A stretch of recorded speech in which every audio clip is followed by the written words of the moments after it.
U.S. Secretary of State Antony Blinken on Tuesday criticized Russia's activities in the Arctic region, describing them as unlawful maritime claims and repeated calls to avoid the militarization of the region, days before a gathering of Arctic nations.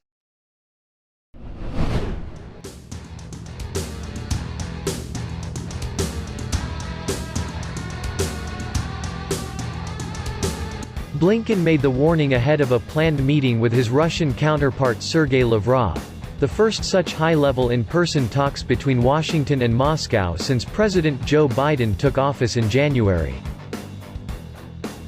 The United States has previously accused Russia of demanding that foreign vessels request permissions to pass in the Arctic region and requiring Russian maritime pilots to board the ships, while threatening to use force against vessels failing to comply.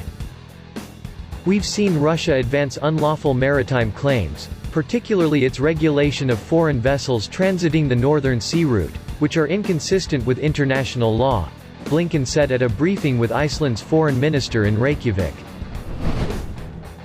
Russia has ambitious plans to build ports along the so-called Northern Sea Route, which would shorten the distance between China and Europe, and has beefed up its military presence along its Arctic coastline.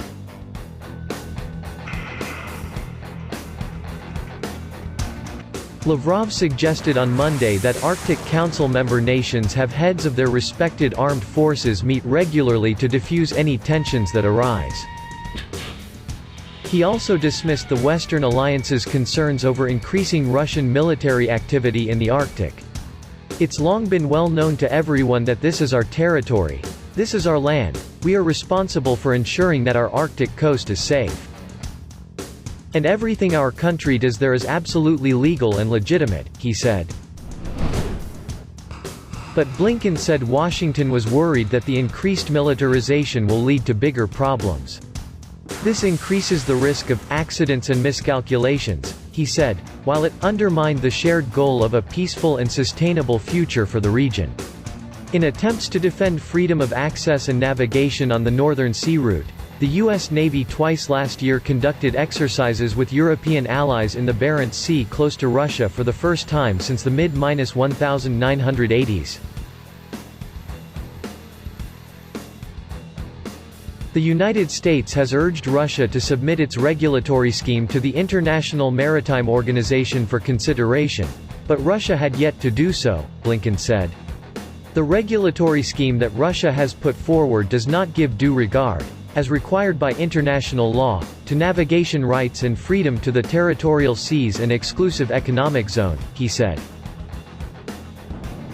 Since Biden was inaugurated, Washington and Moscow have clashed over charges of Russian interference in the U.S. presidential election, challenges to Ukraine's sovereignty, Moscow's jailing of Kremlin critic Alexei Navalny, and U.S. support of democracy activists in Russia and Belarus. Russia is amassing unprecedented military might in the Arctic and testing its newest weapons in a region freshly ice-free due to the climate emergency, in a bid to secure its northern coast and open up a key shipping route from Asia to Europe.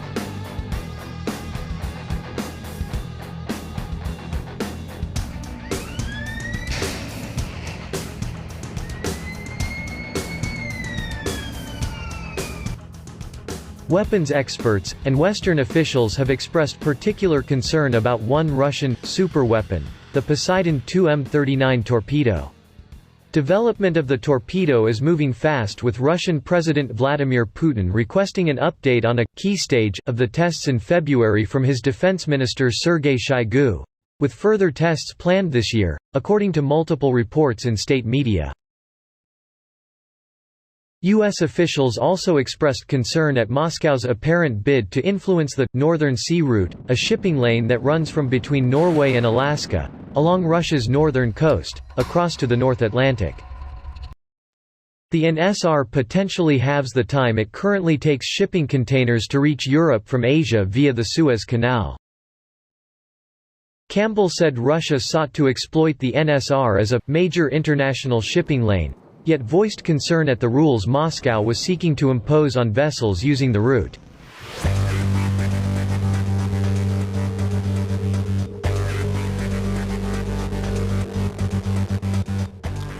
Russian laws governing NSR transits exceed Russia's authority under international law, the Pentagon spokesman said.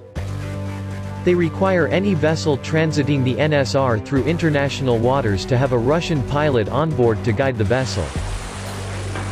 Russia is also attempting to require foreign vessels to obtain permission before entering the NSR.